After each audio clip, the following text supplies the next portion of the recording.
G'day, my name's Damned, and today we're going to do a run through on how to get started with low fantasy gaming on Fantasy Grounds. Fire up your Fantasy Grounds client and make sure that you've already installed the More Core rule set and that you've installed the Low Fantasy Gaming extension, and also download the mod files for the Player's Handbook, the Game Master's Guide, and the Adventure. So we're going to create a new campaign, give it a unique name, and choose the More Core rule set and the Low Fantasy Gaming extension, which is called More Core Low Fantasy Gaming, and click on Start. Once the table loads, you'll need to also load up the reference material.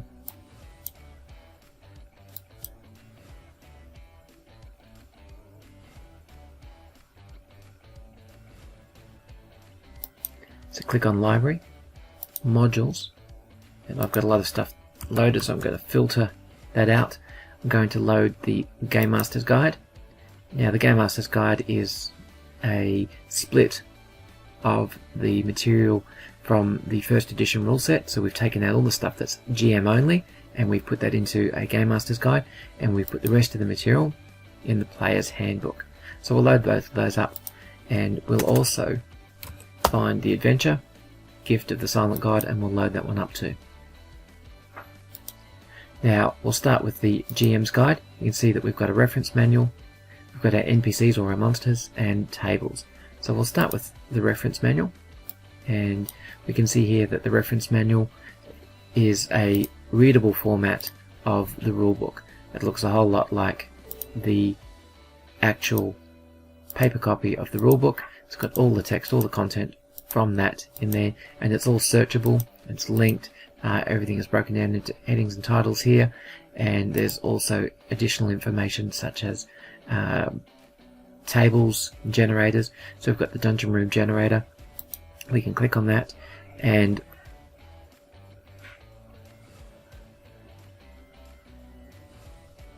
roll the dungeon room generator, and it will create a story entry. So chained manacles hang from the walls of this dismal chamber, etc. Now we can click in there and Control 3 to make that a chat object, and we can send it straight to the chat for the players to read, or we could edit that first.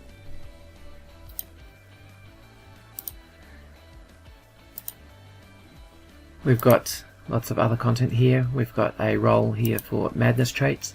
Again, we can have it set directly to the chat, or it can go to a story entry, and then you can play that out as you wish.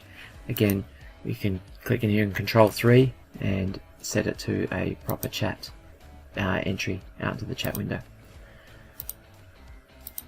You can also see that we've got NPCs, so we can see here that we've got a list of all the monsters from the first edition rulebook, and when we open them up we can see all the information about them. This is their attack information, their armor class, their hit dice. You can see their attack rolls, so we've got attack, damage, luck, and also their stat rolls.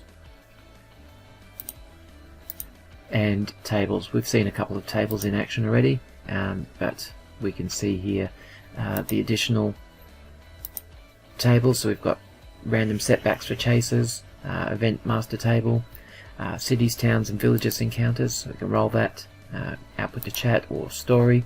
Let's roll on that, and we get a beautiful man, Ados, or woman, Odeya, walks by drawing the eye of local admirers. He or she is a skilled actor and impersonator, so you can see that this would be definitely better to output to a story entry, and then you could edit that entry and before you send it to the chat window, or before you read it out to the players. Let's have a look now at the Player's Handbook. So the Player's Handbook also has a reference manual, really good reading for all the players. The table, if they haven't read it, the how to set up your characters and how to play low fantasy gaming, they really should. You can see here the steps for creating a character, steps in order. It goes through the attributes, how to generate your attributes, and discusses luck, the various different classes, the barbarian, bard, fighter, etc. Talks about your skills, how they are used and how they're developed, the reroll pool, a whole lot of information here. We've also got equipment lists. We've got armor and weapons. It tells you how to do things in the game, what dice mechanics you use, how you narrate your actions. It talks about combat, initiative order, how things work, movement, actions, exploits, fighting styles. It talks about injuries. We've also got the injuries and setbacks tables, which you can roll directly from here. It talks about rest and recovery, permanent injuries, and then we've also got our spells, how the list of spells. Now these are rolls, and we'll see those in a minute. So we'll have a look at the rolls now. You'll see we've got a whole bunch of different sections. So the rolls, we've got our rolls for each class. So they start with a class entry, tells you exactly how to build your class, tells you all the information in there. It's got a barbarian pack which you can drag onto your character sheet with a stack of inventory, including the additional information on what extra choices you get for your equipment. It tells you the abilities that you get at each level. So you get Ferocious Rage at 1st and 7th level.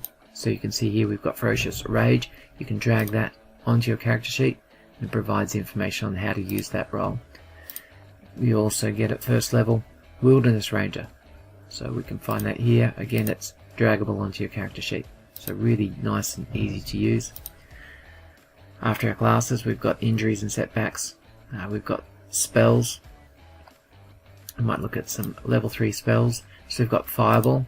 A level 3 Fireball will create a damage roll, and you put your caster's level in there. You can use the linking mechanism, so it'll stay linked with your character's level. As your character progresses in levels, the damage from your Fireball will automatically update. Other spells might be text only, so it's got a specific icon, and the information here is mostly for the spellcaster and the GM, so they know how to role play the use of that spell.